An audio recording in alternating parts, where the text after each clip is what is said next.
Good morning, guys. This is an introduction into multiplying surds with coefficients. Get to know what that word is. Coefficients means numbers at the front. Just remember, numbers at the front. The coefficient, if it's 2x, 2 is your coefficient because it's at the front of the x. In surds, it's in front of the squared root. So, as you know by now, these are my examples. These are the perfect squares, rational numbers. So they're not surds, these are surds, and they're called irrational numbers. It just spits out loads of decimals, digits. It's horrible. So we're going to multiply. Now, it's a step harder than the introduction because the introduction to surds was multiplication, but it was very basic. So this is a little bit more trickier. So we'll begin. I've done some examples, and as we go along, it will get slightly harder. So the question is 2 squared root 2 times 3 squared root 3.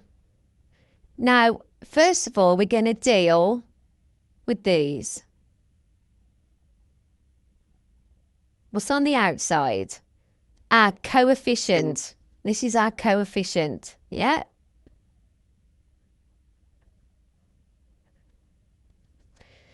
So all we've done is we've times them out. So we've done 2 times 3 equals 6. You with me? Now let's deal with 2 and 3. So it's 2 times 3, all above our squared root, which equals 6. Now the question is this a perfect square? Well, it's not. It's an irrational number. It's a surd. So we can't do anything with it. And what does it do? Yes, you said it before me. It stays the same. And then all we do is bring our 6, our coefficient, back into the game and put it on the outside. And that is it. That's simplified as far as it can go. Next one, 4 over 5 times 2 over 2. Squared root 2, sorry. So let's do it together. So let's deal with our coefficients first, which is 4 times 2, which equals 8. I mean, you could do this now. You could just drop your 8 down here if you want, if that makes it easier. 5 times 2, so 5 times 2 equals 10. Is 10 a perfect square? It is not. So what does it do? It just stays the same. So there's our answer, 8 squared root 10. There's our surd. Next, 3 squared root 7 times 5 squared root 3. Coefficients first. Oops. Drop that down if you wish. And bring down our 7 times 3. Which equals 21. So is 21 a perfect square, guys? No, it's not. If you're not sure, pop it into the calculator, and if it spits out stuff like this, you'll know that it's not. So basically, that's staying the same. So our surd is 15 squared root 21. Next, I'll be quiet now, so you don't need to hear my voice.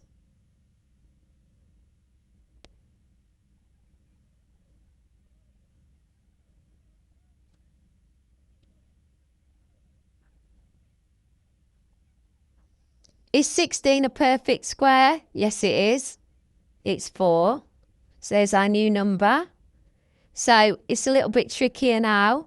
So we have to do 24, because that's our number, what our coefficient was. 24 times 4, because we've actually got a perfect square. So we're timesing it out, and our answer is 96. And that's it. That's our answer. So we've really simplified that down. So remember, if it looks like a squared, perfect square number, deal with it. Don't just leave it like that.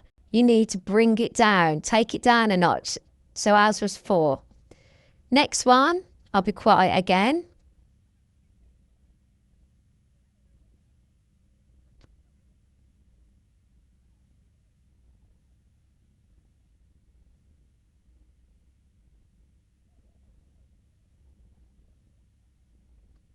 Is 36 a perfect square? Yes, it is. So that's 6. And now all we're going to do is multiply out. And the answer is, weirdly, 96 again. Just remember the steps, guys. You'll be fine.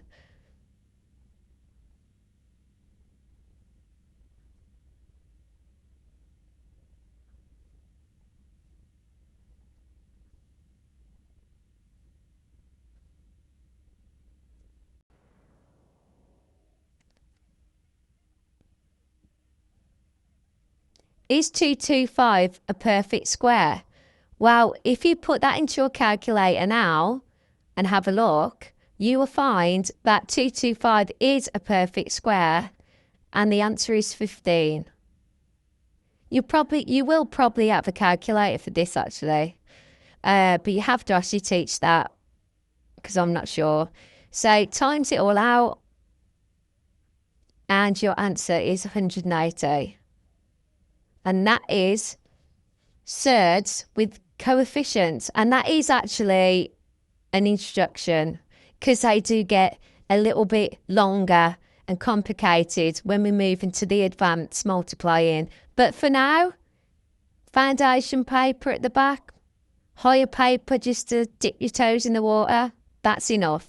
Bye-bye.